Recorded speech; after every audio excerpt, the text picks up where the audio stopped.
Hey, Christina.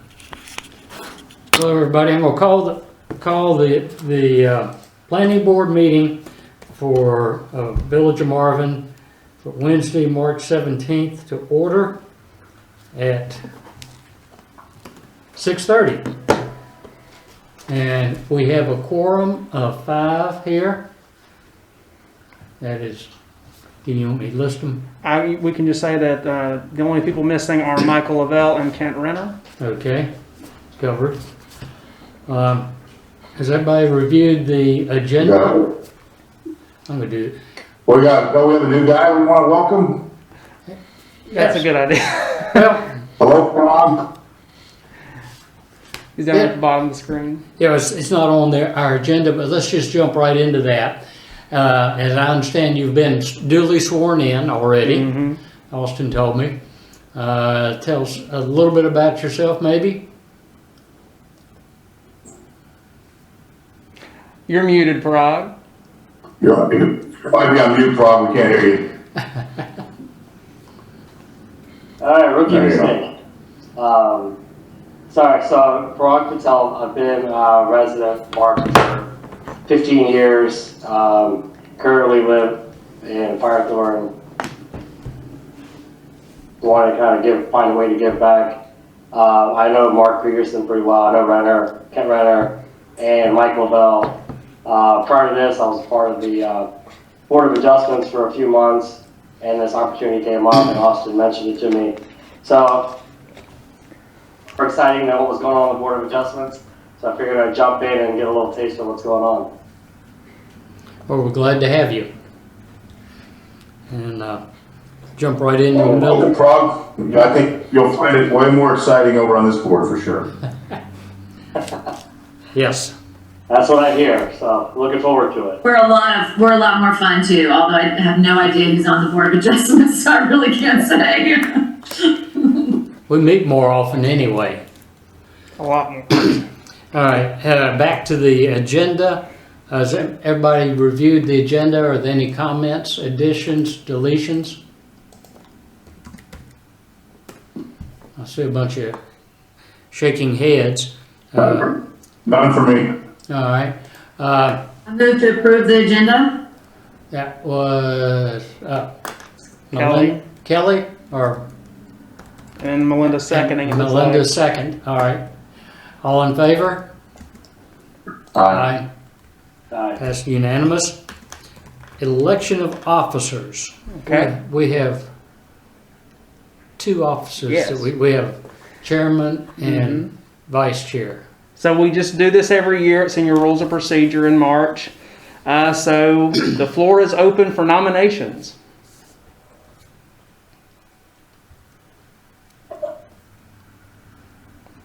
Cricket. Keep going. Crickets. Are we renominating the current positions that are held by John and Kelly? Yes. I would nominate John and Kelly. Okay. I'm happy to keep serving. John, are you okay with continuing? I guess, even though Paul is no longer here to help, I told him that I may resign if he's not going to stick around, but I'll stick it out a little while longer. John, don't Yes. resign. All right, so we have Well, we got the new guy. We got the new guy rule that Prague will have to help you for his first 6 months, so that's good. Okay, so we have a motion and a second. All in favor? Aye. Aye. Unanimous. Does that take care of you? Right, done. All right. Congratulations, you guys. Good job. All right. Keep up the good work. Moving on, adoption of the minutes for the 12/16, 21 and 3/8/21, which was the joint meeting with the council. Has everybody reviewed those? Have any comments or changes?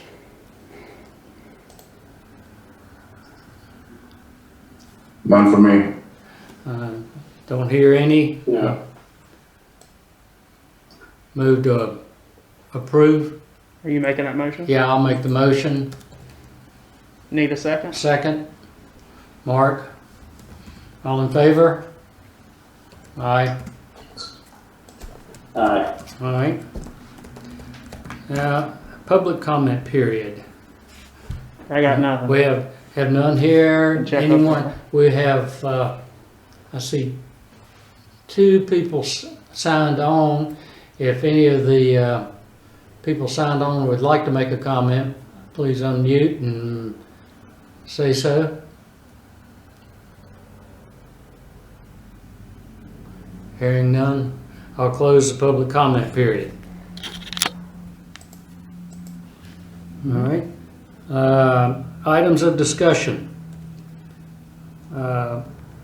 Discussion of the CUP application 21-12608 for 3315 Sandalwood Lane, a pool in a rear yard that abuts a side yard.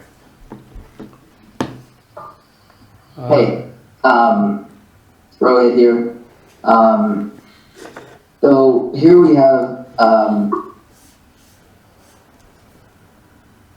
a rear yard abuts 3 side yards. Gonna screen share in just a second. Rohit, do you need me to bring up anything? Oh, never mind. No, I got it. Just gonna pull up the packet here. So here's the applicant's property. Oops. It's in Providence Road Estates, but it abuts the side yard of 3 properties in Oak Brook Estates. It's on 5 acres, has significant setbacks, and he has acquired the letters of testimony of support from all 5 adjoining properties. There is an existing pool, but the new pool is going to go up against the house as shown in this diagram here. And finally, there is significant screening in the perimeter of property. So with all, with all of the criteria normally considered in excess of what is minimum, I would recommend approval as presented. The applicant is in the village hall. If anyone has. The only issue that's being decided upon is because of the side yard exposures that we often deal with. And so these are all 5 acre lots, and every single person around has agreed that they're fine with it. The ones in the rear abutting side yards are not in the same neighborhood, so they're not 5 acre lots. But this one is, and there's a significant distance between the pool and the back property line. It is 363. So it would have met every other setback required by a long shot if it had not been for the side yard stuff. Absolutely. Okay. And I guess the only, The application was really thorough.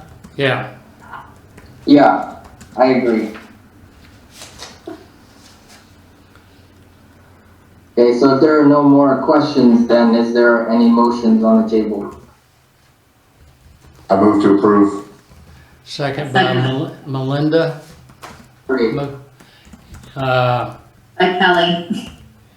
And Kelly. All right. So Mark moved to approve. Yeah. Mark made the motion, I think. And Melinda seconded? Yeah. Okay.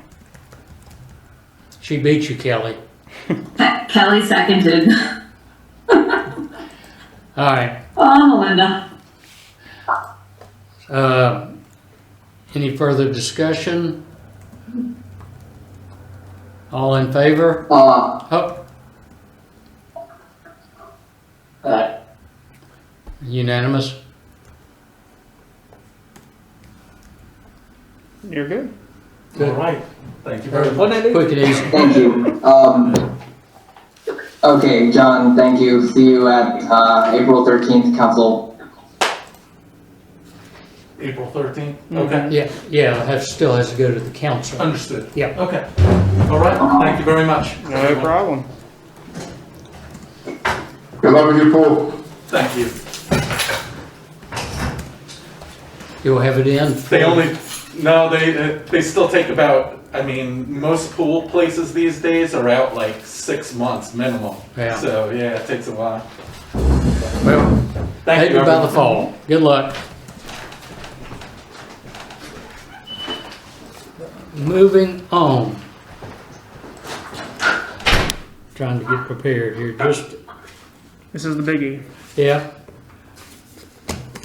To perform the function of the design review board to review the Marvin Village Hall project located at the corner of Newtown Road and Marvin School Road. Excuse me.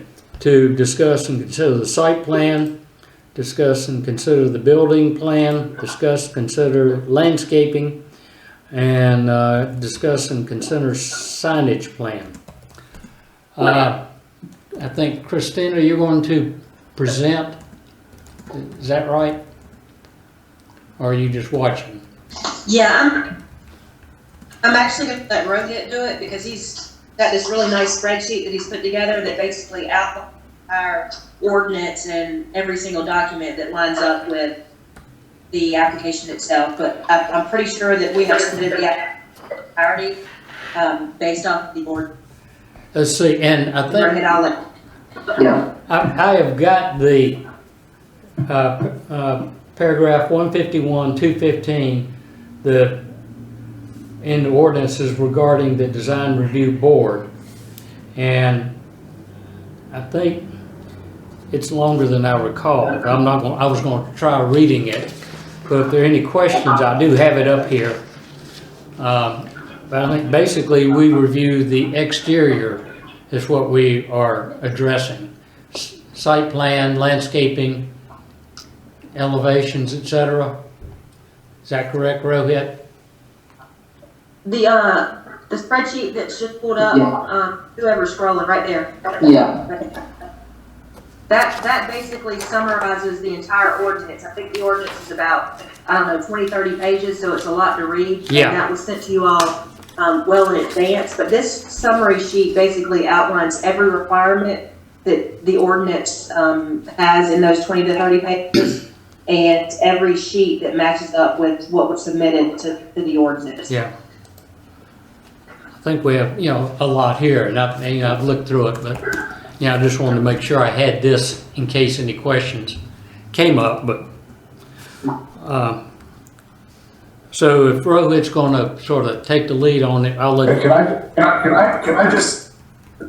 ask a quick question in terms of clarifying, where we are picking up in terms of what we did last time when we said, we didn't kind of have enough information? Are we starting from the beginning? Are we scouring every detail? Are you circling back to fill in the gaps that existed at the end of that last one? What's the deal for the overall plan here? So I don't recall what was the exact detail that was in the last submittal, because a lot of what was requested was basically construction documents that we didn't have. A lot of the mechanical and engineering, or the mechanical, electric, and plumbing and that sort of thing. Some of those questions were asked during the time that were, like the lighting, for instance. We didn't have a lot of that detail because we didn't have those electrical drawings. So that's here. Everything that you see here is basically the facade that you see right here in front of you. There were questions about the railing. Hey, I think The that, only detail that we were able to secure that's at the very top. mhm. Go up to the top, whoever's scrolling, and it actually shows the railing just a little bit more. Unless y'all want us to go over all of the plans that were submitted in its entirety, we're here to answer questions. We just have the summary sheet that summarizes everything that was submitted, unless there's anything that y'all see that's just completely a no-go. We assume that y'all are ready for approval based off of the number of times that we have seen this. Yeah, I think the plan, I think the plans. Go ahead, Johnson. Yeah, I think the plans had, lacked some detail, first time around, which they've been, supplemented, example with the railing and the ramp itself, more detail on that. Et cetera. No, there was a lot of talk about that railing. I just like to say one thing. What you've got pictured there, it's called DOT railing. It's the very cheapest you could ever get for any reason. You may, I mean, and it's all by code of how safe it is and, you know, all that. So it's going to be fine. You might want to look at something a little more jazzy than that. Okay. But I wouldn't hold up anything. I mean, I know you guys are probably trying to get something engineered so that complete the drawing, but that's something that could be, engineered after the fact with the, consulting with the engineer too, so. Okay. I don't think it looks particularly great, but I don't think it looks particularly bad either, so. And one comment that I'll make, I saw someone scrolling through the lights. Unfortunately, the lights, there's some really ugly lights that are in the bid package. Our design review committee, who is consisted of a couple members of council, actually met, and they do not like these lights at all. However, the bid's already gone out with these lights in there. So we're going to basically negotiate something similar to these in the contract post bid award. And get rid of What are these are gorgeous, what you just were showing. What is the parking lot? Are the parking lot lights, is that what those LED, the gray, like plastic LEDs were? Those are emergency, they're emergency lightings that take place near the entrance and the exits. Those are a non-negotiable. And Mark, you may be able to speak to that more, but. Were there, please, someone just are there parking lot? We do not currently have an Anything in outdoor the parking lighting. lot at all? Lighting, that is something that would have to be done post bid award, because currently we do not have that in the bid documents themselves. However, whoever's scrolling the documents, there are some post lights that are in this packet that the council wants to see. However, we have not yet secured the locations for those exact lights. So those are not necessarily for the. That's right, above and beyond what we are currently. Those are aesthetic lights versus general illumination lights? Is that what you're saying there? Correct. These would be like pedestrian. That's fine. Okay. I'm totally fine with that if they're wanting to, you know, evaluate that afterwards. That's not a big thing. Yeah. As long as they look good, whatever they pick. I mean,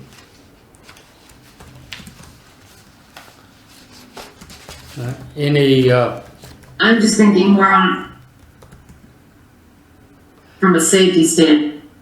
Everyone's is- cutting out a If lot. things ever get back to normal, you know, a lot of times, Is everybody having problems cutting in, hearing the conversations cutting in and out, or is it just us here in Village Hall? Everybody is. I hear a fair amount of cutting in and cutting out, yes. Yeah, I don't know, but it's hard to keep a thought flow running here. And I'm not saying it's anyone's fault, I'm just trying to see if it's indicative of everybody on the call. Anything we can do? Not really, honestly. Not really. Mm-mm. I mean, it's not that bad on my end. I don't know, maybe it might be worse for you guys. It's just, I miss a couple words every now and then, but And so basically, everyone agrees that these lights look good, right? We didn't have any lights last time, and now we got lights and they look good. Is that where we're at on this section? Does anybody have anything negative to say like these lights are no good? yeah, I think the only conversations So were, So what else? my only comment was just,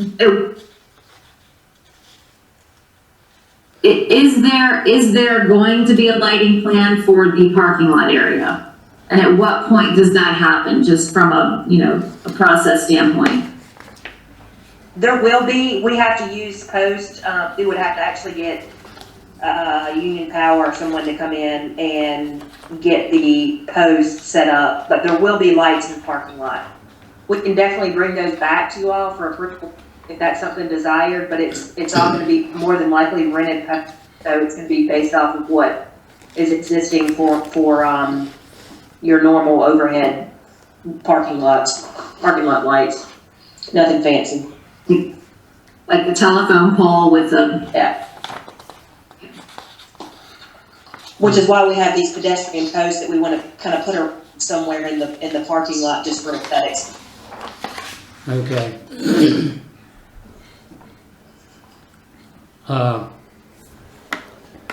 There was, I remember, a conversation about the screening of the generator and air conditioning. I know it's shown in the plan now. Is everybody comfortable with that? As it's shown? that's a lot clearer on this plan. Okay. Should we proceed in order through site, building, and landscape? or- All right, so what, you tell us what we're supposed to do. Do we need to vote or just approve the whole thing as a package, or approve it as site plan? Do you have a preference, Rohit? I believe our direction from Chaplin was to vote on each one individually. Okay. And there is not a signage plan. I don't know why that's in the agenda packet, but there is no signage plan. We will have to come back to all four on that. No, there's signage documentation, and that's why that spreadsheet is cool. It shows, the locations of signs, and in the details, it shows the images of signs, so that would encompass the signage plan. Okay, I didn't know you got that worked out, Rohit. Great. That's Yeah. Okay. Yeah, so for example, right here, and oops.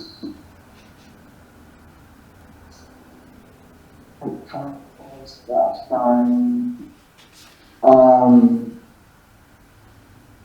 And then it'll show the sign type.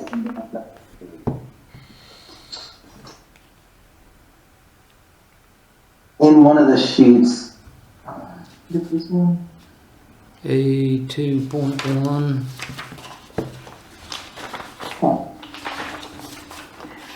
One of the sheets has the description of all. 2.1 shows the signage on the front of the building. C3. Rohit, do you want to proceed through each one of these one at a time? So that we can keep it under, yeah. Why don't we do that? Discuss the site Plan would be. Site plan. Site plan has not changed from what we saw before, right? Other than some additional detailing. Since you said how we got, just so I can understand, so you said that we need a vote on each section, so how many votes are we planning to take tonight? That'd be 4. 2, 3, 4 votes. 4 total? Yeah. So we're gonna have site plan, what are the 4? The site? What else? Site, building plan, landscape plan, and signage plan. Alright, so there's been no changes to site plan since we last did this? One change that should be noted is there were some drop inlets put around the exterior of the building for drainage purposes, and that should be the only change that was noted. Roof drain drops right off the building, just to run them into the storm system. We assessed a little bit of drainage issues that were coming from the road, so we're putting in some drop inlets that actually take the drainage around the side of the building. It's a little bit more building drainage. Well, that's clearly an improvement, so I'm good with that. Okay. Well, I personally don't need to go over it all again if that's the only change, but if anybody else wants to, that's. Any other comments or questions on the site plan? Then I would make a move to the site plan. All right. Marcus, and a second from Melinda. All in favor? Unanimous? All right. Moving on, discuss and consider the building plan. Now, is that the footprint of it, or is it, that doesn't address that's the elevations, or what, Rohit?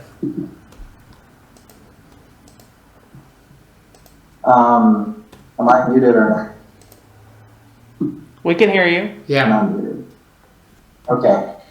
Let me go back to that spreadsheet.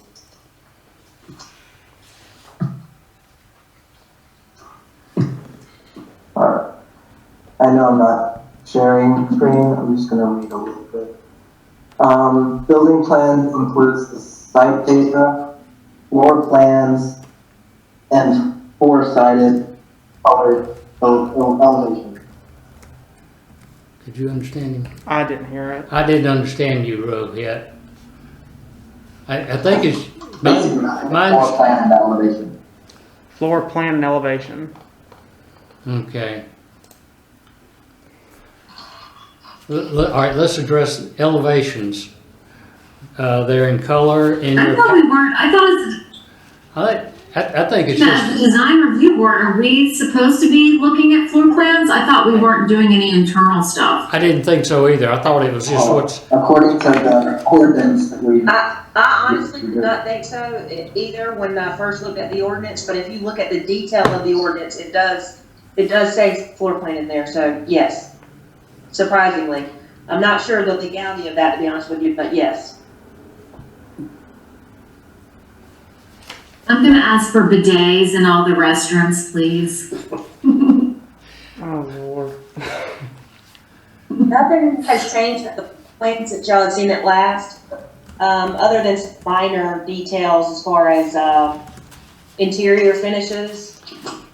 But nothing you guys are really concerned with, maybe like a higher grade carpet in this room based off of the usage, so nothing real substantial. I don't think that's with. Yeah, I mean, we took a pretty deep dive into Yeah. the interior at one, I mean, we were talking about all kinds of detail in the interior. I mean, So, yeah, I mean, I feel like we've done with that. I think we're It's done changed, I mean, with the building, and I think the elevations were more of a conversation the last time, which I think there's a lot more detail on the I mean, I'd like elevation. to see the elevations again.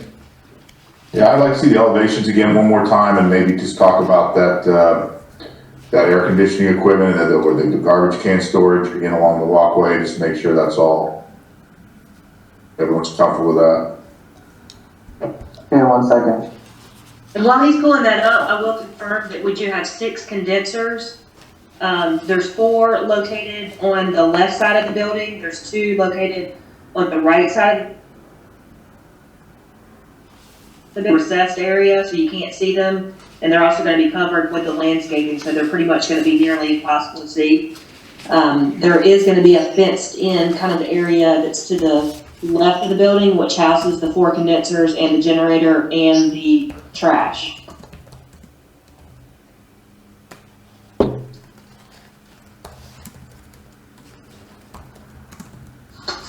All right, I think it looks great. I think it looks really good. I do too. You know, it shows, like I said, it shows the screening of that area to the right, which is in that recessed section of the building, so it's quote behind the front porch, etc. Shows the ramps and the handrails and the landscaping. I think it's, you know, got a lot more detail than we had previously. Motion to And approve. note real fast. Sorry, hang on. Here, the recessed area where the fencing is, it kind of looks like that fencing butts up straight to the porch and the ramp. It does to a degree, but I don't think you're going to be able to see much of it because it's such a like a recessed area, but it's hard to tell in this picture. Yeah, you sort of have to Better refer. than it was before. You have to refer to basically the floor plan to truly see where it is. You know, in that recess. Yeah, that's correct. Yeah. Christina, is there a walkway from the parking lot to this left side door, which is probably just going to be an employee entrance? There is. Rohit, can you show a site plan that shows that sidewalk so you can see it? Thanks. Yeah. I mean, it's not a huge deal. I mean, I just want to make sure there is one. Yeah, there's sidewalks, on that particular side, it goes around to that employee entrance, and the sidewalk on the other side goes past the employee entrance and all the way to the Newtown Road entrance. Yeah.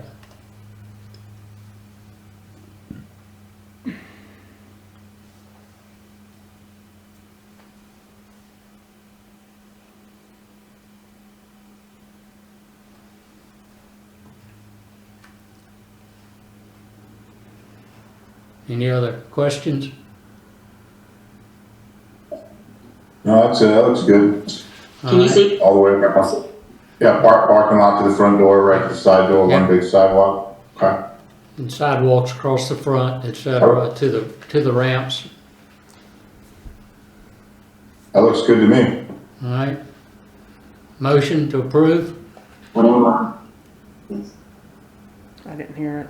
Was So it- moved. All right. Mark made a motion to approve. Second. Can't see everybody.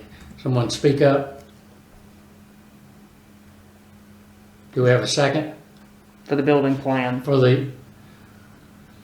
Yeah, that's building plan. No one wants a second? I'll second it.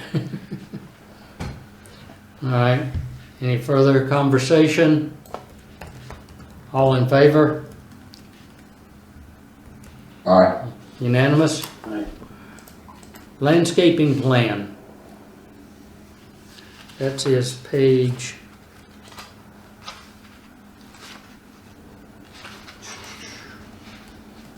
Yeah.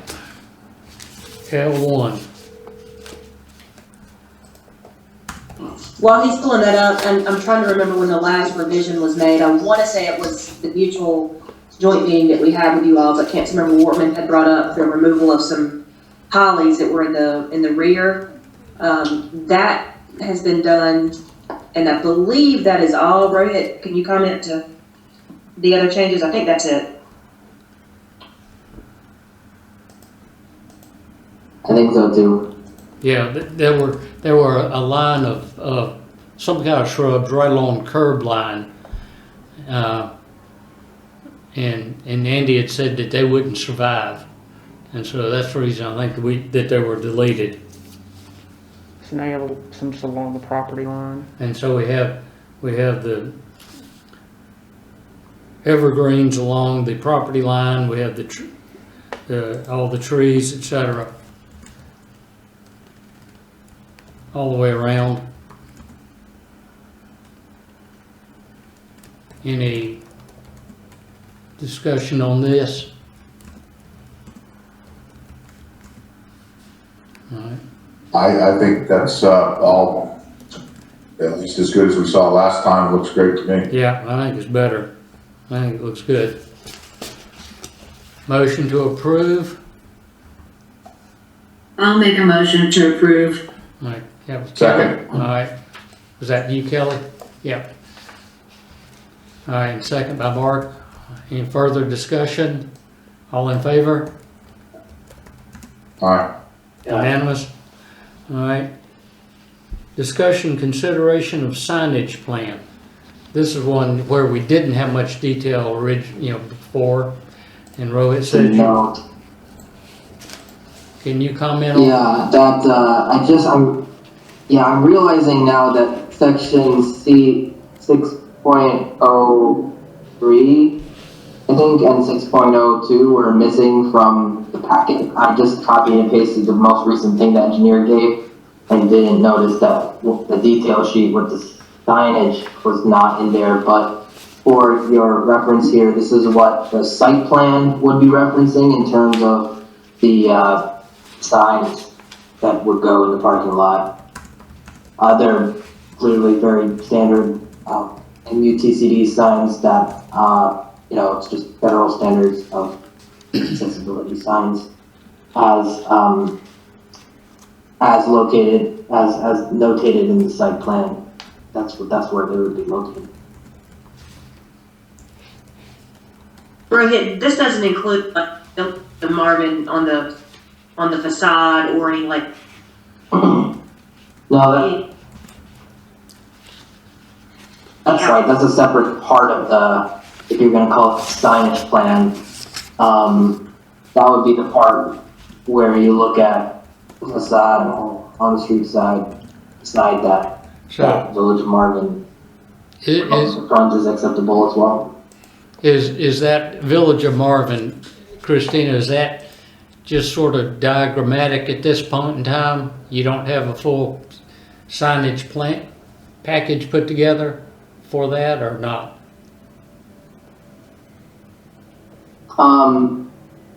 There is not a specific diagram for this. So, We basically only looking at maybe the parking signage plan, and then we will come back for additional signage approval later. Okay, that's what I was trying to understand. So what's shown on that elevation is more just diagrammatic at this point in time. It's not intended for approval. The only thing for approval is the parking lot, the stop sign, handicap parking, etc. I mean, all the stuff that's required by code, those kind of signs. Yeah. We're not looking at any fancy welcome to Marvin signs. These are just code required signage, right? We're looking at? yeah, that's how I see it here, where it's describes civil site plans and specific landscape plans for any signs. We don't have any monument signs or anything like that, so we're really just looking at the location. Well, if the signs meet code and are placed in a place that meets code, then, obviously you've got a stamped set of drawings that are out to bid, so I don't think that we're gonna outthink where signs go that indicate handicap Okay, parking or whatever else. I mean, if they're in here and they're appropriate, I couldn't, I personally wouldn't have any other questions further than that, but I'll leave it to anyone else to ask theirs. any other Because questions? we're talking about this van accessible parking, disabled parking, It's just- truncated domes, just the normal things. Yeah. Any other questions, comments? Anybody? Fine with the signage as well. I think, but the Village of Marvin sign, once we're ready to approve that, don't we need to see it, like we need to see like a diagram of, is it backlit? Yeah, it looks like we're gonna be bringing back to you the diagram as we would in any other monument sign before that gets put up. Okay, Yeah, that's, as long as I have the same concern as Cal, as long as we're doing that down the road, I would move to accept this as proposed. all right. That's a motion, Mark, second. Melinda, second. All in favor?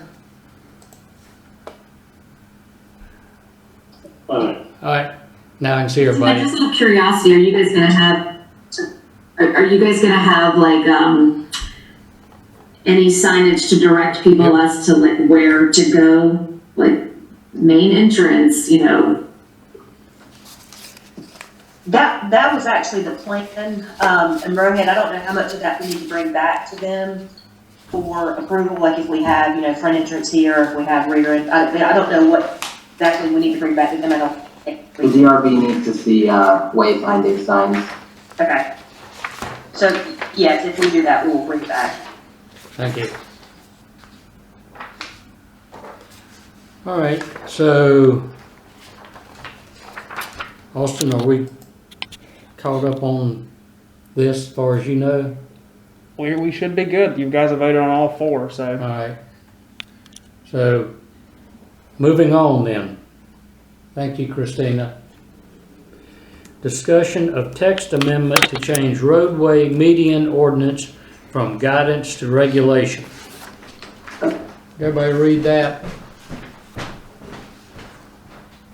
Okay, this came from staff. Basically, when the median, the circle in the roundabout is considered a median, technically was discussed by PRG board. They said, oh, it's just a guide. Well, then we don't have to look at the section of ordinance. And then we thought that's not appropriate for an ordinance. We brought it to council, they supported it, but now we're putting it through the actual text amendment process of changing the roadway median planting ordinance, the language changing from guidance. So there in the packet are just the changes needed to make that, that revision and, your, staff proposed text amendment, looking for your opinions.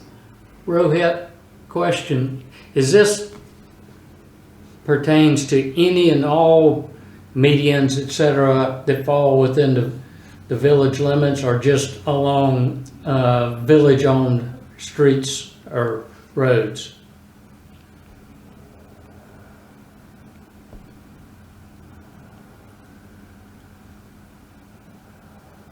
Could you hear me? DOT streets. Huh? Yes, hello? Hello? Help? Oh, are we muted? Can you hear me? We can hear you, Rohit. Okay, now I hear you. Okay. Did you hear me? Alright. Okay, what I had said was, yes, I can hear you. I was asking, is this applicable Okay. to any and all medians, et cetera, within the village limit, whether it be DOT road or Marvin Road or anything? It's only Marvin Roads. Okay, so it's only streets that would belong to the village of Marvin that we can control that. Right, All right. right. Would existing medians, approve prior to this, required to update? Any ordinances that are passed can only be regulated on future development that occurs after the ordinance is passed. Just in general. And can, so I saw like all the different types of things that you can have in your median, but can you just have grass? Like, can it just be like monkey grass or, you know,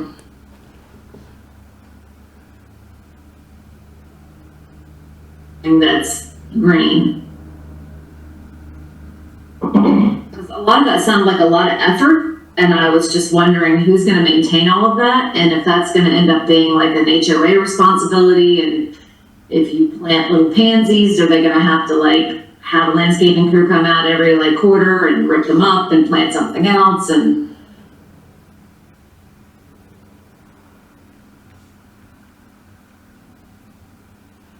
so in reading this really,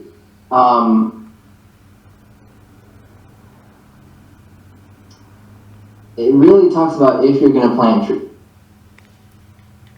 orders limitations. To change though, in B, even the should or shall. can you screen share? Yeah, I'm not, I will. I really think even this should or shall should be changed to can, so you have the option based on your comments. So it can include trees, but if you just want to plant grasses, you can just do that. And then, trees, they can't be taller than that. Is that fair? I think that would address your concern. What? Yeah, now, is there a minimum amount of landscaping required? No, it doesn't appear so. So Because if not, you're gonna get a dirt pile or just concrete. I was going to say, what, you know, if, you know, changing from should to can, or, you know, that still doesn't, you know, doesn't mandate anything. And I'm not sure that we want to mandate something, do we? But I'm not sure I'm not sure what we're trying to do. Are we trying to you know, because before it was just sort of a recommendation, but you didn't have to do it. And now, why, you know, is it still just sort of a recommendation, or that, you know, you shall do this?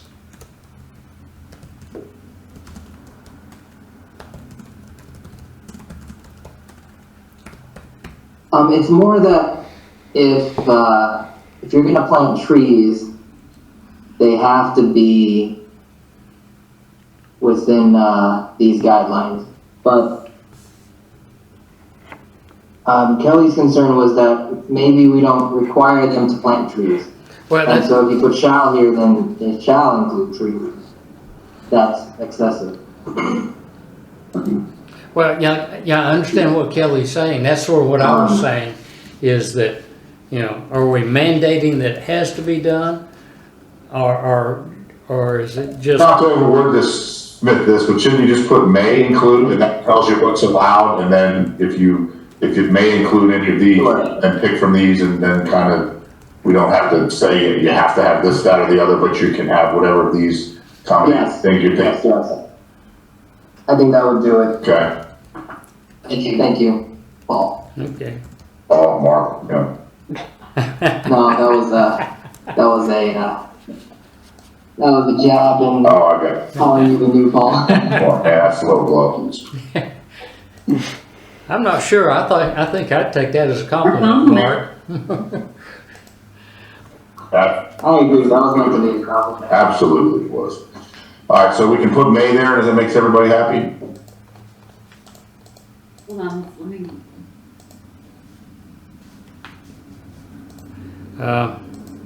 Can I just back up for a second? So I understand that this particular section is dealing with landscaping. If you're going to landscape a median, these are the requirements. But is there any language further out, like 50 feet back or, above that says, new medians must include landscaping, or, if it's larger than X amount of square feet, can't be a concrete block, is that language anywhere in our ordinances? Because if not, they could do the cheap route and just do like a big old concrete medium, and it's gonna be a big old eyesore, so. That was the point I was making. Is it a mandate or just oh, it'd be nice kind of thing? This looks like it's an option. If you choose to landscape it, here are the requirements. If you don't choose, so the requirements. Yeah. So what I'm hearing is maybe a second sentence there that says, or maybe something that along the lines of landscape, medians must be landscaped and may include yada, yada, yada. How's that? Yeah, it's just not very technical though. I mean, like if I was a builder, I'd be like, well,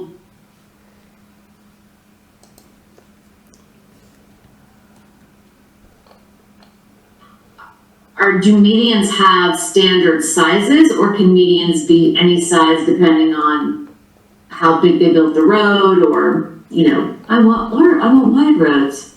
Well, medians themselves are optional. But if you're gonna have a median, this would be the guideline or the regulation for it. So basically you would then propose that if you're gonna have a median, it must be landscaped. Really gonna only apply to subdivision roads. We're not gonna be building any new major roadways.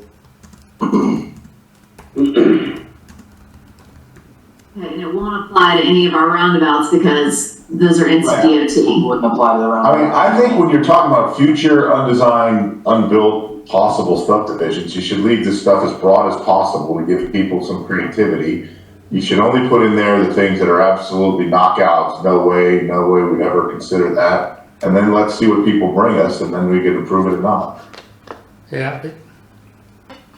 Yeah, I'm not a builder, but as a builder, because I play one on TV, is that enough to help me understand what is actually required? And is this enough to cover us so that if someone meets this and it's actually awful, we can say no? But I mean, you know what I mean? Like we have no control if they meet any of these requirements at this point. They could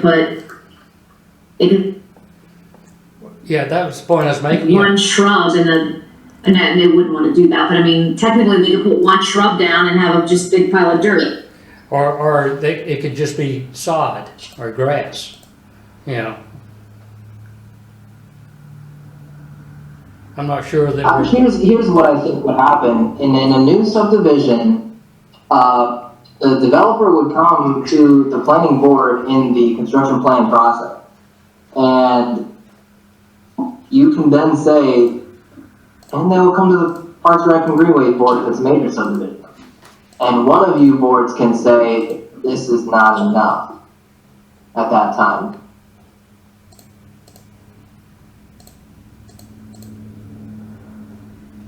How's that sound? Yeah, I mean, I think that's fine. I'm already thinking of, are we digging too deep into this? So the first 25 feet would be a foot, then it can be 2 feet at 75 feet, and then 30 inches here. I mean, this is some really something that's theoretical and doesn't even exist yet, I think. well, But it's meant to be, Well, the ordinance exists. It's just a matter of changing it from a guide to a regulation. Okay, so this is already a guideline. Yes, yeah. yes. So All the black exists in our ordinance currently. The red would be struck through and replaced with the blue. And the urgency that somebody said, hey, this needs to be changed from a guideline to regulation. It's not. It wasn't really an urgency. More so that there was this came up in the conversation of a roundabout, which this ordinance wouldn't apply to the roundabout, but if it ever does need to be applied, we don't want ordinance that doesn't have teeth. well, but that's the problem then in changing on item B, changing from shall to may. You just eliminate your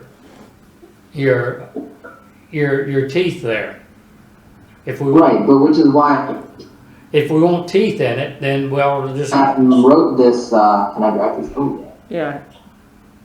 He's just saying it must be landscape. If I were to replace all of the, yeah. If I Okay. replace the pink cross that area with medians must be landscaped and may include, then they have to be landscaped. It can at least be, Yeah. okay. at the very least, they can be grass. I mean, you're saying you gotta be landscaped, and here's the stuff you can pick from. How about it? Show us something pretty, and we'll either approve it or not. Okay, that covers it then there. You know, they Mhm. must be landscaped and may include this. That does it then, in my mind. I think our work is done here. Yeah, Okay, then can I get a motion to approve the text amendment as modified? I move that we adopt as amended here. We're recommending to council. yeah, this is Yeah. recommending to council. Yeah, recommend that modification. And I'll second that one. Okay, All right, all in favor? Alright. All right, thanks for your input, everyone. all right. We just Okay, had, the last two are gonna be verbal, we're just gonna let John proceed it. Sorry. okay, yeah, next item, update on Union County Planning Board March 2nd meeting. Okay, there are two things I wanted to talk to you about. One is that the apartment complex that was proposed at, the corner of Newtown Road and Providence Road was withdrawn by the applicant. Many residents of Marvin and the surrounding area, came, to the public input meetings and, some came to the, planning board meeting, including myself, and made a good case. The planning board voted to, recommend denial unanimously, and the applicant following that, withdrew the application. So that's in the past now, and the property is not eligible to have any rezoning applications for at least 1 week. So he Um, withdrew his application before it even went. Yes, he withdrew it before it even went to the county commission, right? Yes. Yes, that's correct. Okay, so, good. All right, I would just like to say really well done to all of y'all for sending out the emails, the next door posts, all of those things to help with the coordination. So Austin and Rohit, like, great job on that of getting people together. So it was awesome to see the support come from council to say, like, we are collectively Marvin against dense residency, et cetera. And yeah, just kudos to you guys. Great job. Yeah, and I think that, you know, based on some of the stuff I saw, that instigated the HOAs, you know, to come out en masse against as well. Remember Weddington Chase? I can't remember who else was there, but yeah, multiple HOAs. Yeah, there were multiple HOAs that, but they probably would not have known that had it not been for the villages, you know, that you were just referring to, Melinda. You know, the information getting out there to them. So yeah, that was a good job. Mhm. In some cases, they had information before we did, but it's it was a cooperative effort. Anyway. The other thing is that the comp plan has the Union County comp plan was presented to the planning board at that same meeting. They didn't vote on it, but they were presented it. And if any other residents have any comments they want to make to the planning board, the April meeting, the county planning board, the April meeting would be the time to do that. And then around June would be the time to make any comments, last comments about the Union County comp plan to the county commissioners. I'll keep bringing this up every now and then. To remind you guys and post things occasionally. I know that it at one point had designated the intersection of Newtown and Providence as I guess they called it a high density area. Is that still in their plan like that? Yeah. Their stance on it is that they removed 95% of the land area in Union County that was designated as high density and multi-unit, and reduced it to only those locations. But there may be some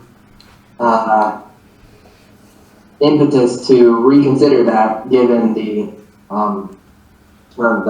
turn of events of this rezoning application that would tie into that comp plan designation. So. We'll have to see about that. Okay, that's sort of where I was headed, you know, and the fact that Providence Road has been pushed way back even further in the, you know, widening plans and stuff, and it's got more than it can handle today as it is. Right, and then not no. What's the new date? Sorry. Sorry, what's the new date of the Providence widening with the Michigan turn or whatever that's supposed to be? Depends on who you ask. Anywhere from 20. That's a very good answer. What? Lost you again? 2030. 2030. Is the start date. I said, depending on who you ask, 27 to 30 is the start date. Imagine if we get another Start hurricane. year. Yeah, I bet it's not that soon. I bet it's 30 to something else, based on their track record. As long as our roundabout doesn't follow that same track, we're good. And on that note, there is a provision in that comp plan that they would recommend a moratorium on upward rezonings, upzonings on roads that have pending infrastructure improvements, including Providence Road. So perhaps, even if they do, I mean, this is a second best option, I suppose, for Marvin character, but even if they do retain the high density character of that intersection, they will also recommend that no rezoning is approved until infrastructure. Okay, yeah, I thought I'd heard something like that. That's sort of what was the reason for my question. That also includes Weddington Road. Yeah. Yeah. Yeah, that's included in the comp plan as a recommendation. Okay. Anything else on the? That's all I have about it. All right. Next item, recap of the previous Marvin Heritage District Strategic Plan Committee meeting and update on the next steps. Okay, so this is a two-part agenda item because I wanted to talk about the meeting and the progress that has been made since then. But most of it was really made in the joint meeting where council did not proceed with the DFI contract, and the conclusion is basically that we do have, since we do have enough information to go forward with creating a final draft of the zoning district and strategic plan, we are currently doing that. We thought about the Heritage District Committee meeting that we should have a charrette, but in the council conversation, it was kind of like, no, we really don't need that much noise in the process, but it would still be a good opportunity to include the property owners. So I'm proposing here today that I reach out to the property owners and tell them we're creating the final draft and ask them if they would be interested in a 5 to 10 minute slot, probably 10-minute slot, at the next committee meeting to tell us what they think about the final draft and the things that they would like to include if there's something that they feel is missing. What do you think about that?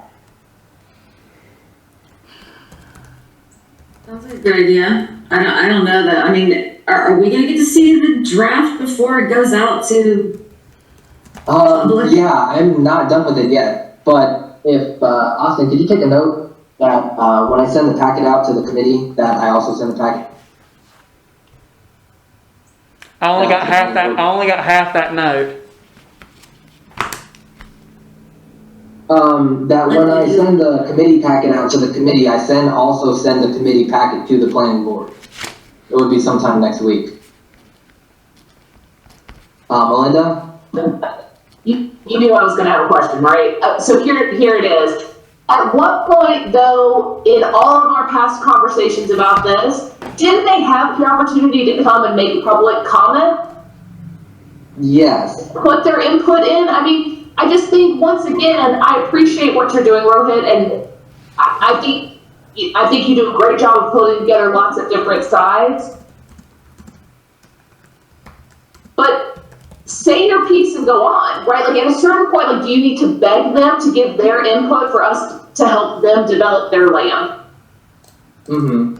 Like, at what point is that collectively our job versus their job? That makes sense. And I ask that because I think that it's a dangerous precedent for groups of people that want to develop their land, because there's still other pockets in Marvin that then could, for lack of a better phrase, organize and expect the committee and or the village and to do part of that for them. Okay, I will say this. If there's not really a need to invite specifically property owners, I will say that I am in touch with a lot of the property owners that either, they are on the committee or they call me or send me emails or whatever, and I tell them what's going on. The final draft workshop could be just on April 1st with the 3 property owners that are committee members as basically liaisons for the whole, like, the interest of property owners, which was also what was said by one of the council members, Councilmember Lyon, at one of the past meetings. Instead of, like, having to, it was just, obviously take input if many property owners have given their input to, but also just leave the discussion and the voice of the property owners to the 3 members that are on the committee. How's that then? I think that's more than adequate. I mean, they got a committee together, they've got a voice. They're like any citizen or landowner, they can come and have that voice heard if they want to collectively push their voice to those 3. And we've got meetings that are already set up, that's fine, but I lean towards Melinda. How much more inventive juggling are we going to do to try to, coax this situation along? These folks own their land. Again, I don't see it happen until they get a land trust or something put together where they have one voice and one common purpose. And I just soon do as little as possible from a governmental standpoint until there seems to be some viable thing that's before us, because it just isn't right now. Now, Okay, I think the final draft that I have in the works is going to be viable. Yeah. What? Rohit, what's this the final draft for? Yeah. Another DFI analysis too. What are you drafting now? The strategic, the zoning district, basically. All right. So The zoning characteristics of the Marvin Heritage District. so you're drafting. And Kelly? I just have who are the landowners that are on the Heritage District strategic planning group? And then my question is, because I don't even know who's representing folks. My question is what you're hearing from the landowners that you are in touch with, are the three representatives truly have the voice of the landowners, or are there some landowners, because, you know, obviously there are certain landowners that are pretty plugged in, they're on our calls every single week, so like, are there people that are ready to move forward with things but are being held back because other people are not necessarily participating or voicing their opinion? Like, I'm trying to get a feel for like what's going on with are some people not going to be able to move forward because other people are holding them back, or like, You know, there's no way that this group's going to get together because, like, you know, party X and party D are just like MIA. No, I don't think that anyone is MIA. The three members on the committee that are property owners are TJ Philbrick, Will Owens, and Tim Fincher. And there is a lot of cohesion with the way I'm reallocating plans and what people are getting. And they seem to be, whoever I've talked to thus far, I've talked to Russ Odell and the previouses, I've talked to the people who bought Ardrey property and Tim Fincher, and they all seem to be in general agreement of my final draft, which, by the way, is just kind of a reallocation of the 125 homes on 125 acres, where the west node would have more houses than the acreage, but the east node would have no houses, and the open space is kind of reallocated. So The people, when I'm telling them this, they really don't have opposition to it, and that's why I'm kind of, I think I can accept that I don't need to reach out to all these people individually, and if they, call me, I say, yeah, you should come to the committee meetings, you should come to all of them anyway, but have this workshop just be within the confines of the committee members. Okay. I guess I'm pretty curious about what this conservation reallocation Sure. is looking like, because it sounds like it's going to affect certain parts of the community a lot more than other parts of the community, and Okay, you want me to screen share it? I mean, I'd love to see it. I mean, I feel like we're in the dark and we're the planning board, so this is kind of why we had issues with this whole strategic committee at the very beginning, because it's like, you've got a group of people, and while we are represented, with planning, Oh, that's different. I feel like it's a runaway train, and we have no idea what's happening. Sure. I mean, I really want to emphasize that this is a final draft. It's a draft. Just like last year when I was showing you guys that drawing that I made on tracing paper. This is still basically in the works. So all of the colored areas comprise 125 acres, and the idea was to have 40-ish acres be in space. Green spaces comprise what would be those open spaces. Orange would be housing and purple would be commercial. The dark red is churches, and the medium red is Village Hall. The light green are buffers, and this is a wetland, so that's not developable. So the idea, this conservation, was that originally we were talking about 30% of all property owners would have to give 30% of their land. But to make that a little more feasible, I thought of consolidating some of the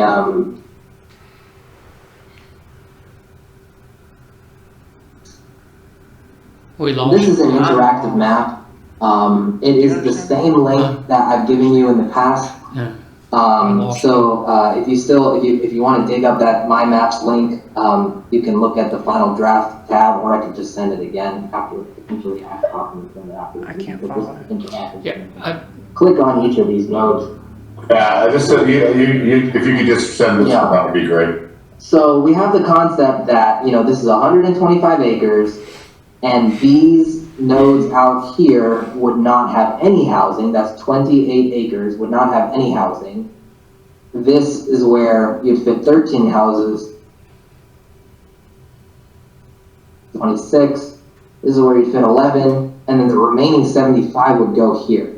74, because Russ Odell is interested in making a Meadowlark style house. So 74 homes to go here would be like, okay, how to make that digestible is the idea that it was 125 acres and they're just being condensed here with proposed 85-foot buffer in the front and 100-foot buffer in the back.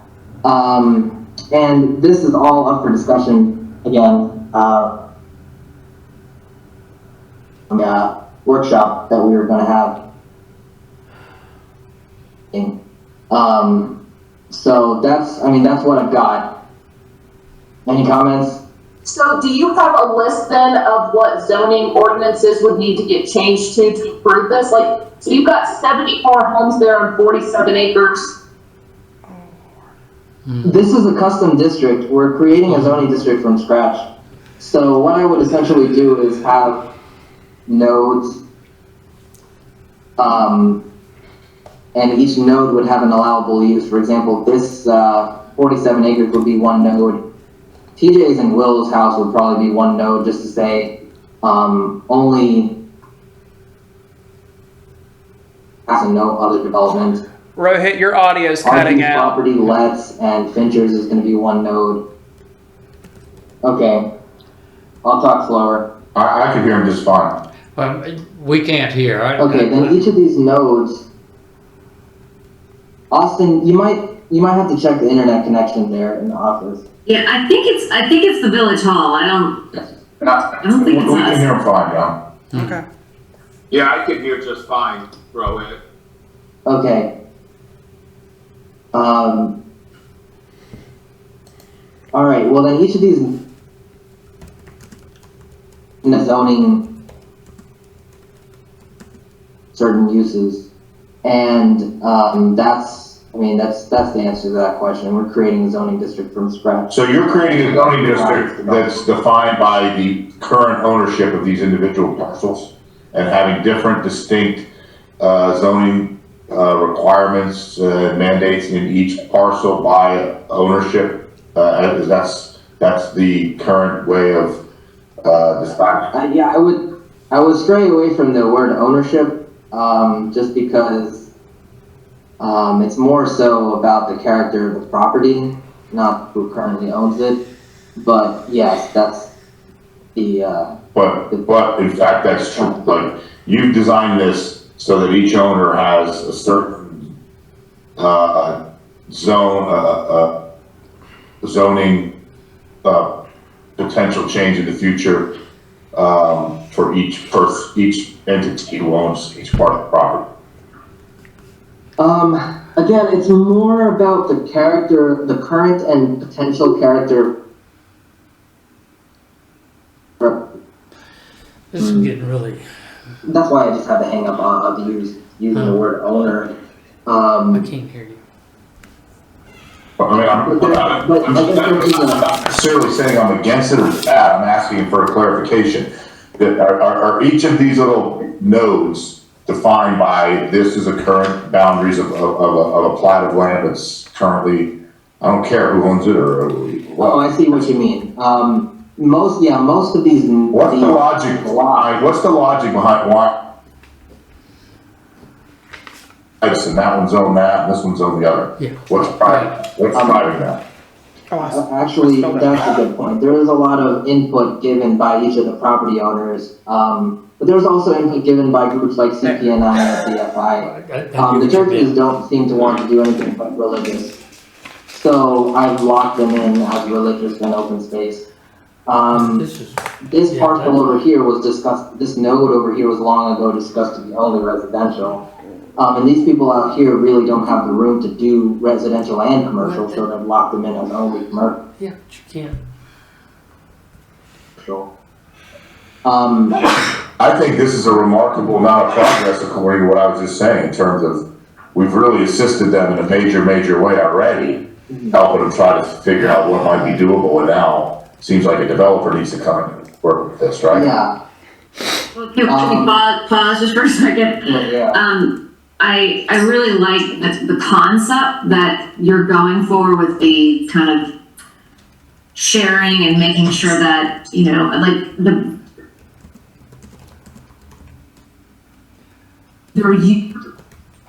my only concern at this point is that, we're not adhering to the transitional density, with the light, like orange tangerine colors. Like, you've got high density, and even though you've got a 100-foot buffer, you've got high density bumping up against rural.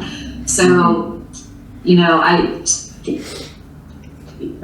don't know if there's a way to adjust that at all, but I mean, I know that there were other plans where it was like, in the core of the property, it was like higher density, and then it kind of, you know, radiated outward, so bigger lots. Mm-hmm. Do you remember that plan? Like, Yeah. so that's my only, like, this makes sense, but that's my only major concern, is that you just got massive amount of houses, like, pumping right up against horses and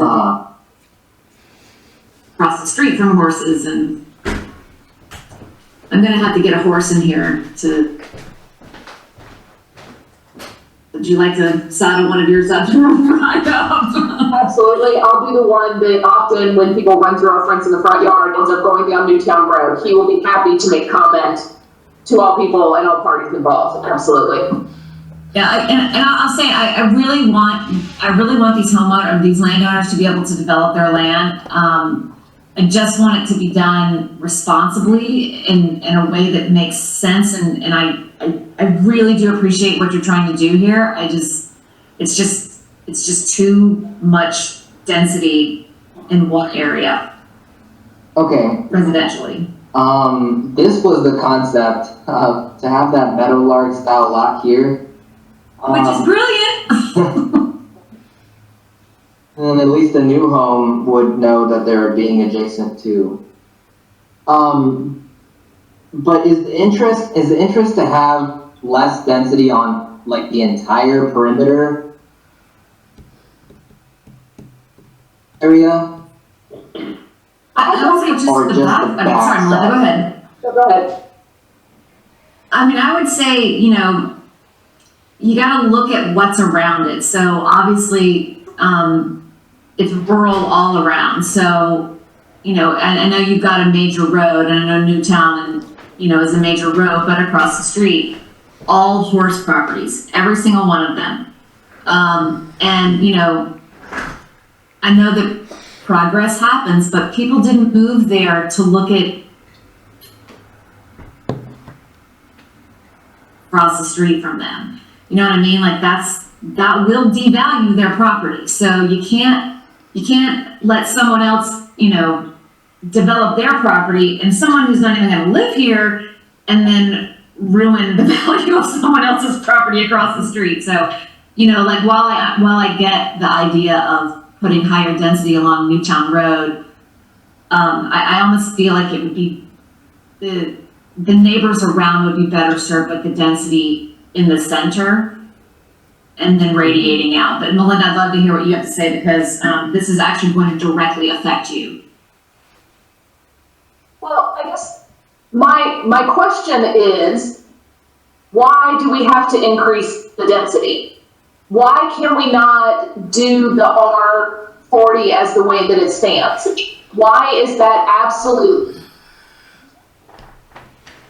not an option, given that everybody in Marvin, right, when you did the survey, when you've looked at everybody else, nobody's interested in high density. Why can it not stay? Because as it stands right now, someone could go in and put 47 homes on 47 acres. Why does it have to be 74? We've all agreed as a village that that's what we're okay with. Why does that have to change? In this property, I guess I'll speak for the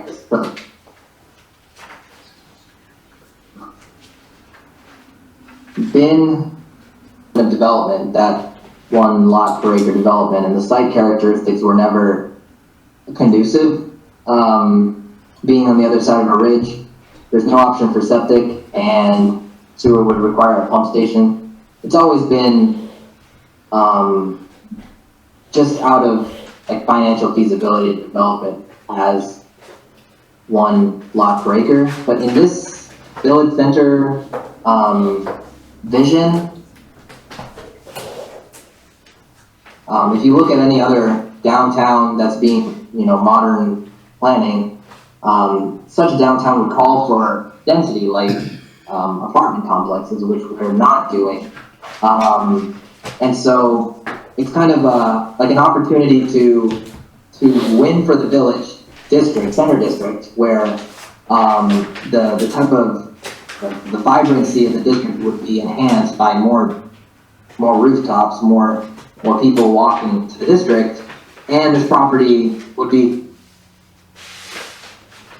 with very careful, precision on how the density is designed. But, I appreciate that, but I feel like then collectively as a planning board, we're kind of talking out of both sides of our mouth then, right? Because we talk about speed and traffic mitigation all the time, right? We've got all these people driving back and forth. You've got all these people coming in from this way, like we can't turn left at this intersection because it's so busy, etc. And so we've got plenty of traffic. Do we really need density to argue for a coffee house or a pet store or these kinds of boutique businesses we're talking about, and our 47 homes, right? The difference between the 74 and the 47 of keeping it, like, are 47 families going to make the difference on whether or not the business works? Like, because that's what we're talking about here, and I have a really hard time thinking that 40. What?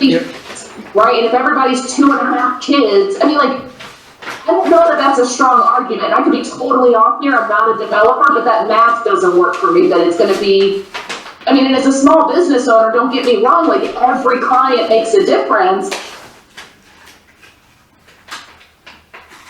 But 47 homes, changing it, especially if we're looking at a single developer, like Mark said, that's gonna come in and kind of spread it around, is that what's gonna make the difference? And do we have, or is there a developer in place that says, I will come and do this, but I have to have 74 homes? There isn't a developer for the entire district. A lot of solicitations from developers that are catching wind of this project, and there are developers talking about this property, but it's not that anyone has said, I need 74 homes explicitly, but it's the DFI report that came and said, they did the feasibility on analysis of our 3 scenarios, that 0.8 units per acre, 1 and 1.2 units per acre. I extrapolated that to be 1.6, where you get to that point of feasibility, that the returns that a developer would be looking for. 1.6 units per acre on that node. But am I wrong saying that their numbers weren't right on a couple of fronts, and they didn't take the drive-through traffic into consione, right? Right, they didn't do a traffic. Look at us in comparison to having, because you got Redstone or whatever right up the hill. We've got pockets are working, right? And so, no, anybody, am I crazy to think that 47 homes, for the sake of maintaining our lower density?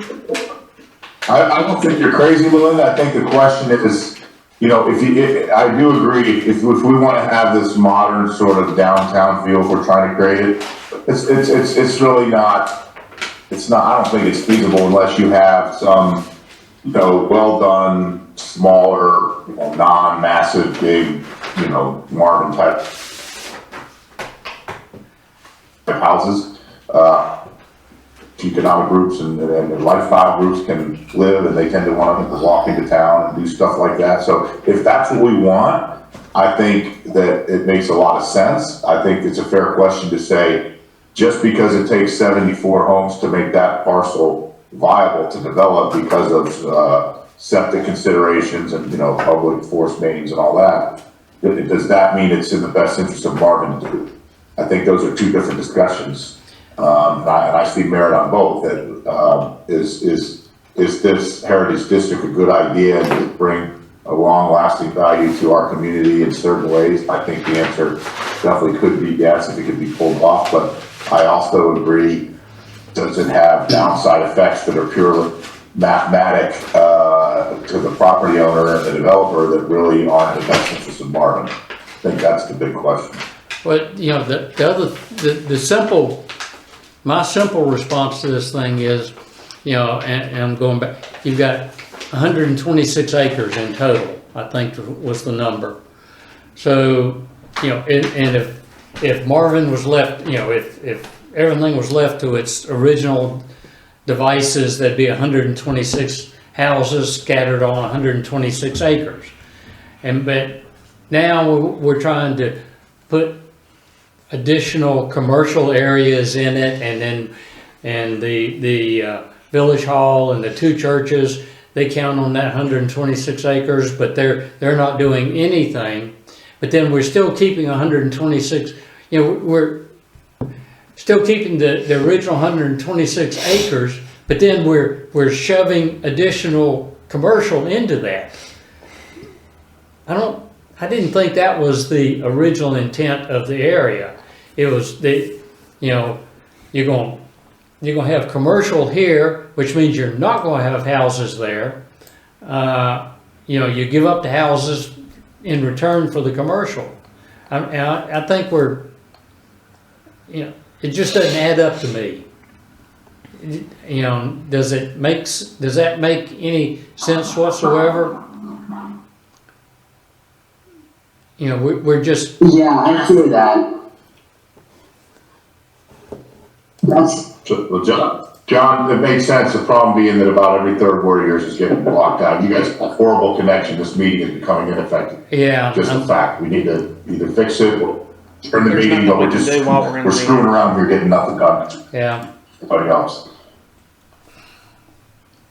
Well, I think it needs some more work. I just don't like the idea of keeping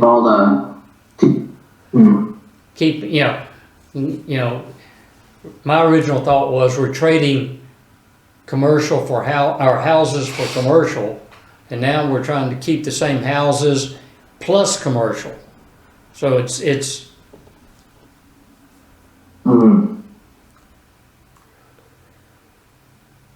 it doesn't. So then, I mean,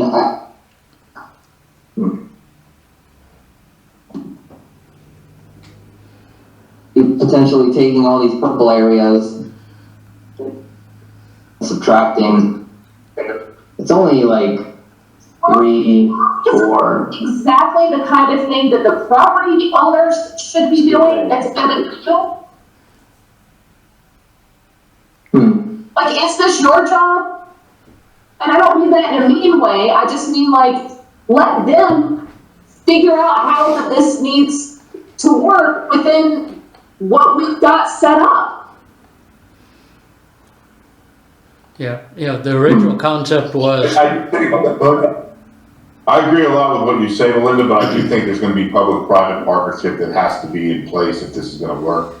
I mean, I've already, I agree with Mark in that I don't think you can debate whether public-private partnership is in the interest of Marvin, but I do think you can't say that this is doable without some sort of it, so that part. Right, and Councilwoman Vandenberg has also said that, if we're not gonna be funding the next step, then we shouldn't draw the site plans and we should have the property owners draw the site plans. But who's gonna create a 10,000 foot level? Not any one property owner. And who's gonna create the 10,000 foot level while trying to keep guardrails on what the village's interests are? I guess why it's important for me to do something of this level instead of leaving completely to the property owner. It seems like your work that you just described that would be necessary, and I've said, probably some public-private partnership, it looks like it's largely done now, like where you can say, okay, guys, here's what we've come up with. You want to take this and bring us something to consider that's concrete? But I mean, it feels like you're already to me. And all it needs to do is be refined, potentially at that April 1st meeting, which was the original ask. That we just leave it to the committee members to refine this, and then property owners can potentially just come and make a public comment at that meeting. Rohit, can you talk about the green open spaces? I mean, I understand, like, I definitely think you should take the commercial, you should take the density for the commercial out of that 126 house count. But I mean, I see where you're going with the conservation style, planning here. Or are they just literally open spaces that won't be developed? Most of them will be some sort of combination. Speed here. I can't do anything about it. If I change it, it would. Village, can y'all mute? Okay. The green areas will be a combination of developed and undeveloped. This will probably be some sort of a passive park. This is going to be some sort of a wetland park. There is area about 1.5 acres in the back of this to be a park.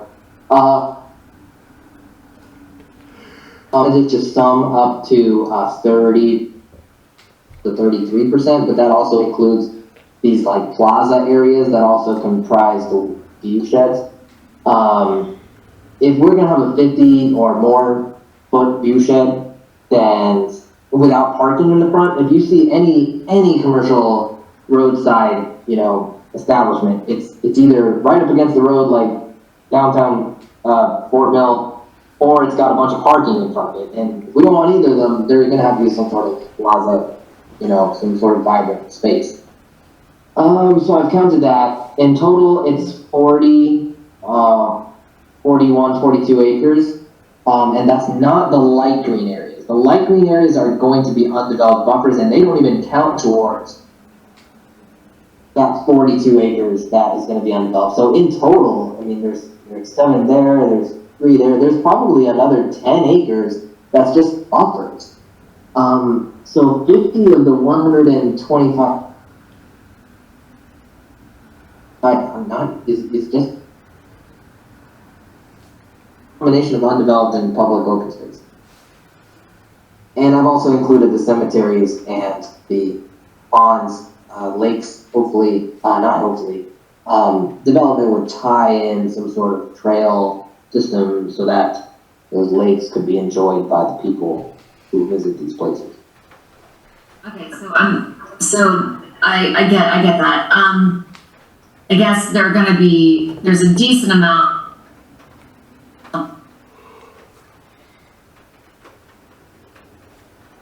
and then, the space in between the village hall and that commercial site. I mean, that's like. That we hope to make a farmer's market. That is, sorry. I was thinking that was the power lines there. That's where we were trying to put the farmer's market. Okay.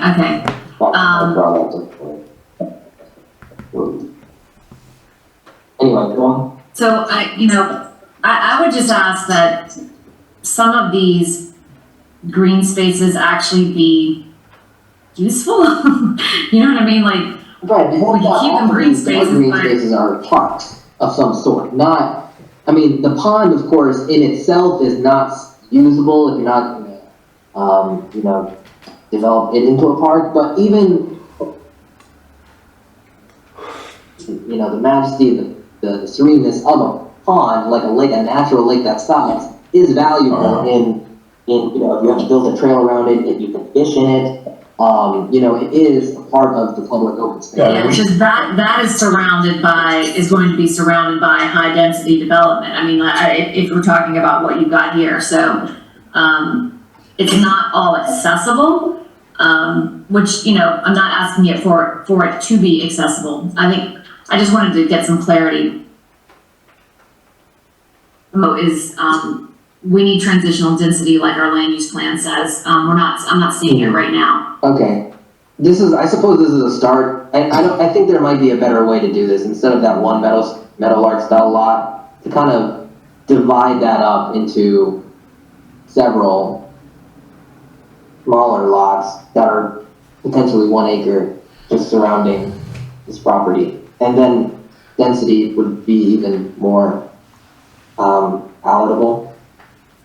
Is that a fair statement? Yeah, I mean, I do think we still need to consider the properties across the street from Newtown, the rural properties. We need to protect their rights as well. And, you know, anything that gets built on that previous property, you know, those folks, no matter what style house it is, I can hear Newtown sometimes from my property, and I have a 4-acre property, and I'm not even like that close to the road. Well, I guess I'm kind of close to the road, but it is going to be, you know, no one's going to want to back up to Newtown with all of that noise. So you're going to need, you know, just in terms of like for sales value, you're going to need some sort of pretty significant buffer so that anyone who even wants to buy the houses there. I mean, me personally, I would never buy a house that backed up to Newtown just because of just the traffic and people are accelerating up that hill. I almost got killed the other day because someone's doing 50 miles an hour. But so just in terms of like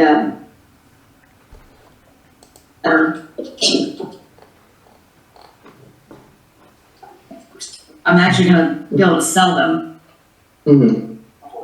Okay, I hear these comments. I think the next iteration of this would have 100-foot buffers all around, 1 acre properties all around, and then that density in the middle.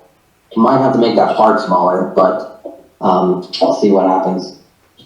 Is there any specific ideas about these parks? Like, is there gonna be one that like maybe has a concert pavilion where, you know, you have live acts and a place the food trucks can pull up and, you know, like on a Friday night, you can get, you know, a zillion families running around having a good time, that kind of thing? Is there any like? Just please not on the Odell property. I think all those concepts have been discussed on the village hall. Nothing is set in stone for any specific space, except this has to be some sort of low impact wetland park, because of the environmental characteristics. So that could be the dog park or whatever. Yeah, what you want to do here? Or a horse trail, maybe? Oh, yeah. Let me put down some ideas. I can mark it down. Oh, Lord. Got a lot of neighbors who would really love them. It's getting worse. Yeah. I follow the same courtesy as dog walkers in terms of the, Mark Peterson, I was walking with my family the other night and someone did not pick up after their horse. It was kind of unbelievable. oh, I can We imagine. don't make donkey bags that big. You're muted. I agree though. I think we, let me, I gotta say, Roland, I'm pretty impressed with your map here. I think the ability to sort of cobble this together from all these variables, it's a pretty damn good. Thanks. It's a fun puzzle. can we sort of wrap up and move, you know, because I know we can. Yes. I think I got the suggestions here. I've gotten the suggestions I needed for both the procedural next step and also the revisions to the final draft, which again, another round of it will be just,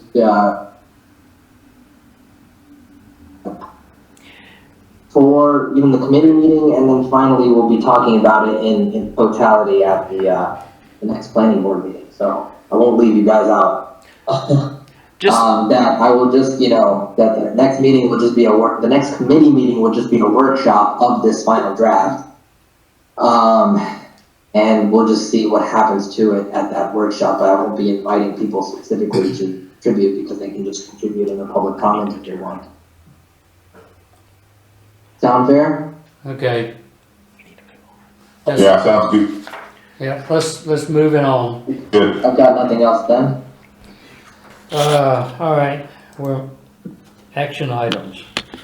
Rohit will send you all the next meeting packet. That's the big thing that I have on here. What else do you want me to add, Rohit? The next, it's the next strategic plan committee packet. When I send it out to the committee, I'm also gonna be sending it out to the plan. That's what I said. Yeah. Tickler for me. Okay. All right, I think we were gonna get the link to that map, please. Oh, yeah. link Good point. to his mail. Austin, if I send it to you, could you send that out? Yes. Thanks. All right, is that the only items we've got, I think? Austin? Yes. Okay. Board member comments. May I start? Sure. I just want to tell to our group, it's going to be drinking from a fire hose, but you'll catch on eventually. And we're pretty patient with questions. So, we've had a lot of new members recently, so we expect it. So welcome. Austin, thank you for continuing to send out stuff to us and reminding us. I just really appreciate your communication. And the last thing I want to say is my husband and I are actually buying a property in another county right now. We're closing this week, and I'm having to deal with their planning board and their ordinances, and it is the biggest nightmare. And I have been so incredibly frustrated with the process, and so I just really appreciate Marvin's planning board and the fact that it's fairly easy to find things. And so, yeah, if anyone wants to hear the dirt, just let me know. Mark? All except for that last part about the acquiring land. I agree with Kelly's comments and, welcome Prague and good job Rohit and Austin both. So, yeah, well, it could still be done here. We'll just have to see how it goes. Prague? No, thank you for the welcome.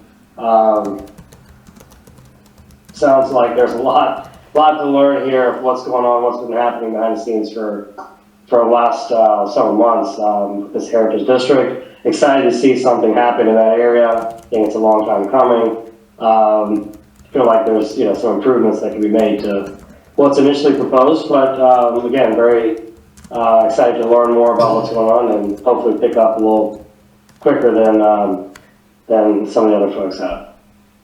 Thank you again, though. Glad to have you. Melinda? So I'll also echo the welcome. And this is actually an amazing group, and I appreciate everybody's commitment to Marvin and the process. And yeah, nice to be here, and I'm excited to see where this goes and how it turns out. All right, let me wrap up a little bit. Prague, once again, glad to have you. I really look forward to everyone getting their COVID shots so that maybe we can start meeting in person. And this big TV screen here in Village Hall helps me a lot, and evidently the sound is horrible tonight. I know it's horrible. It's getting worse, but yeah. Yeah, but look forward to it, and give me a call anytime you have. And thank you, Austin and Rohit, for getting information out. Compared to the way it used to be, this is tremendous. And then our council liaison, even though he is in Connecticut still. Any comment? Well, I'm just gonna say that, I'm really proud of the planning board. You guys are, just listening in, especially the joint meeting that we had. Y'all are asking and talking about the right things, and I don't mean to say that in any condescending way. I mean, everybody's talking about the right things. Everything that we've seen tonight really need to be challenged. I mean, it's, you know, especially when it comes to density. We're trying to improve, the Heritage District, and the area to make it something, but at the same time, it has to have guardrails, it has to have parameters. And this is the group to do it. Y'all are having the greatest conversations, and I was enjoying the joint one that we had. So, you know, this will be, this will be the day. The Heritage District is not gonna be built today, but, it's good conversation. Glad to be aboard with you. Thank you. Entertain a motion to close the meeting, To adjourn at adjourn the meeting 8:15. at, So moved, Mark seconded. Who said what? Who moved and who seconded? let's see. Kelly moved, Mark seconded. There you Okay. go. Kelly got me by a whisker, so I have to get a second. Well, it's really difficult for me trying to, when I can't hear what, you know, it's time delayed. All right, all in favor? Thank you, everybody. Next month will be easier.